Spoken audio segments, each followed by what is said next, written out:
حضور علیہ السلام نے ارشاد فرمایا کنت نہیتکم عن زیارت القبور فزوروها لانها تذکر الاخرہ، میں تمہیں قبروں پہ جانے سے روکا کرتا تھا، اب حکم دیتا ہوں کہ قبروں پہ جایا کرو، اس لیے کہ قبریں آخرت کی یاد دلاتی ہیں۔ جب روکا تھا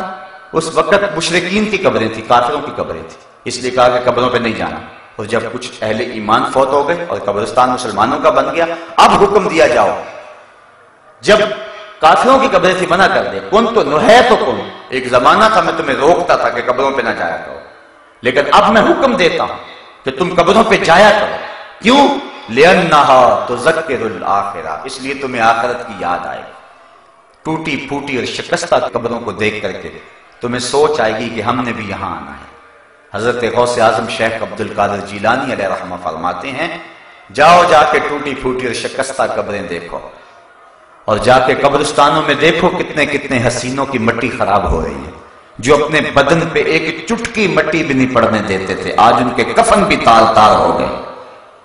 ٹوٹی ہوئی قبریں بھی تمہیں آخرت کی یاد دلاتی ہیں، اور مرصع قبریں بھی، یہ گنبد اور مزار بھی تمہیں آخرت کی یاد دلائیں کہ یہ لوگ بھی تو اس دھرتی کے واسی تھے، کیا ہوا ہے کہ ان کی قبر کے اوپر میلہ ہی ختم نہیں ہوتا ہے۔ آپ دریائے راوی کے اس پار آئیں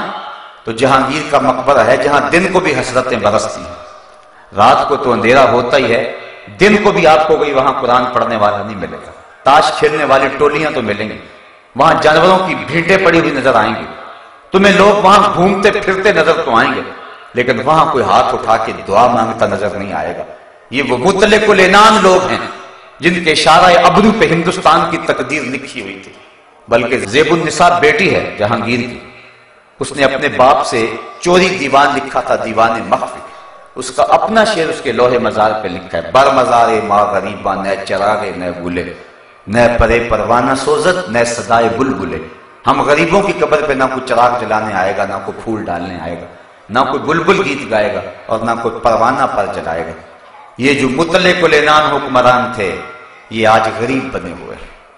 لیکن راوی کا کنارہ پار کر جاؤ، ایک لوہے مزار وہاں بھی ملے گی، یہاں تو لکھا ہے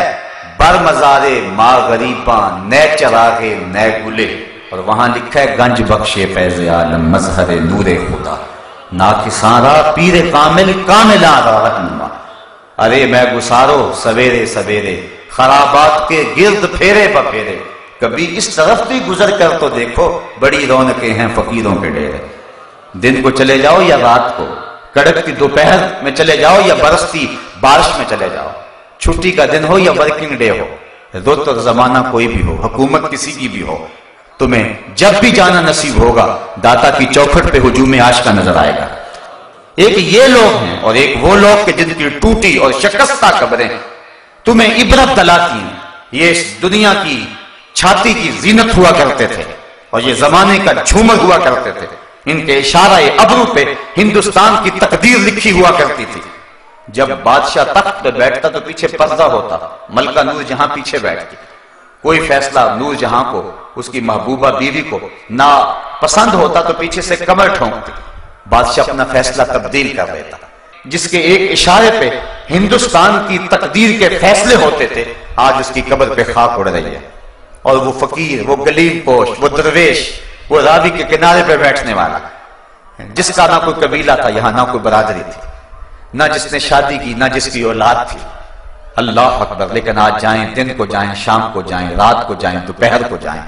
تمہیں کیسا منظر نظر آئے گا۔ سید حجویر مخدوم امم مرکدے پیر سنجر را حرم، کہا میں تمہیں روکا کرتا تھا قبروں پہ جانے سے، لیکن اب حکم دیتا ہوں قبروں پہ جایا کرو، لِأَنَّهَا تُذَكِّرُ الْآخِرَةَ، تم وہاں جاؤ گے تو ان کی قبروں سے تمہیں آخرت کی فکر ملے گی، تمہیں آخرت یاد آئے گی۔